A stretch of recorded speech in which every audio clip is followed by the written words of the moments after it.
বানানো হবে পটল দিয়ে, আলু দিয়ে, সাথে একটু সয়াবিন দেবো।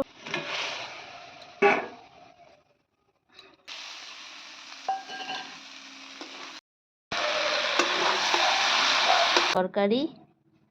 Hello everyone, good morning, welcome to সঞ্চিতার ডেইলি লাইফস্টাইল ব্লগ। আর আমি সঞ্চিতা চলে এসেছি নতুন একটা ব্লগে। আর সকাল সকাল দেখো আজকে ছাদ থেকে ব্লগটা শুরু করছি। সকালে উঠে ছাদে হাঁটছিলাম, আর দেখো কি সুন্দর লাল আভা হয়ে আছে, সূর্য বেরোবে অবস্থা, দারুণ লাগছে।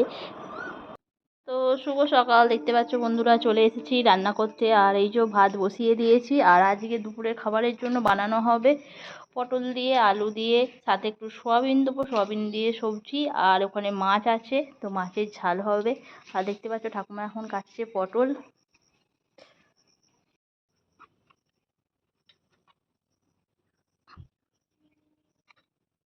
এই যে ভাতটা হয়ে গেছে, আর এখানে আলুটা সিদ্ধ করতে দিয়ে দিয়েছি।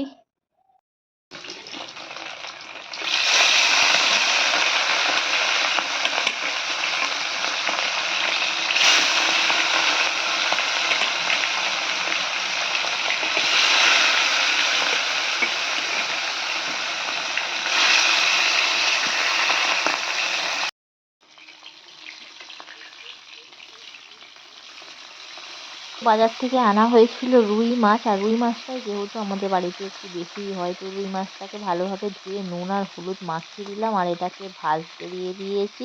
তো এটাকে বানাবো সর্ষে দিয়ে রুই ঝাল।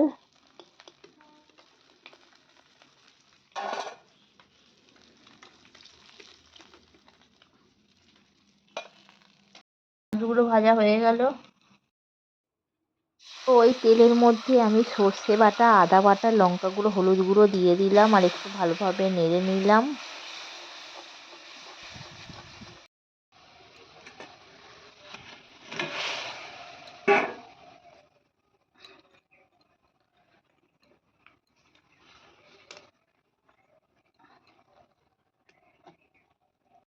তো এই যে পটলগুলো দিয়ে দেবো।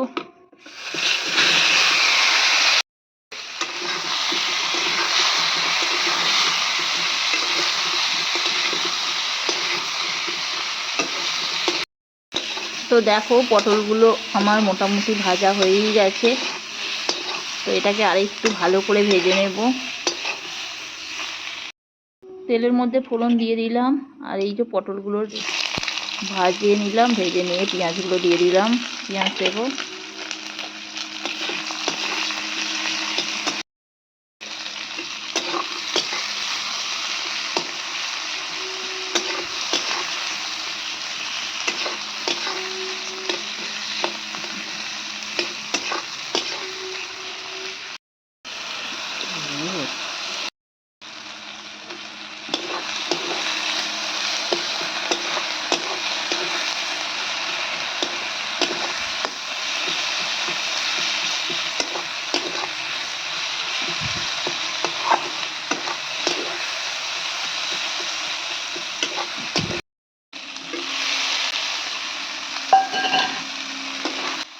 সোয়াবিনটা আমি আগে থেকে একটু সিদ্ধ করে রেখেছিলাম হালকা করে গরম জলের মধ্যে। তারপর পেঁয়াজগুলোকে ভেজেছি আর সোয়াবিনটা দিয়ে দিলাম, সমস্ত আদা রসুন টমেটো দিয়ে এটাকে খুব ভালোভাবে ভেজে নিচ্ছি। আর তারপরেই ভাজা পটলগুলো আমি দিয়ে দিলাম। আর আলুগুলো আগে থেকেই সিদ্ধ করে রেখেছিলাম, দিয়ে একসাথে ভালোভাবে কষাচ্ছি। আর যখন শুকনো শুকনো তরকারিও খেতে দারুণ লাগে। সমস্ত কিছু যদিও সিদ্ধ, সামান্য একটু জল দিলে হয়ে যায়। আমি একটু এটাকে মাখো মাখো করবো, একটু জল জল ভাব রাখবো। তো দেখো আমি একটু জল দিয়ে দিয়েছি। আর এটা একটু ভালোভাবে পটলগুলো সিদ্ধ হবে, মোটামুটি আলুটাও একটু সিদ্ধ হবে। আর এই যে তো দেখো এবার এটাকে ফুটলে আমি নামিয়ে নেব। আর আমার রেডি হয়ে গেছে। দেখো সোয়াবিনের আলু দিয়ে পটল দিয়ে তরকারিটা কেমন হয়েছে অবশ্যই কমেন্ট করে জানিও। ভালো লাগলে লাইক করো, শেয়ার করো, টাটা।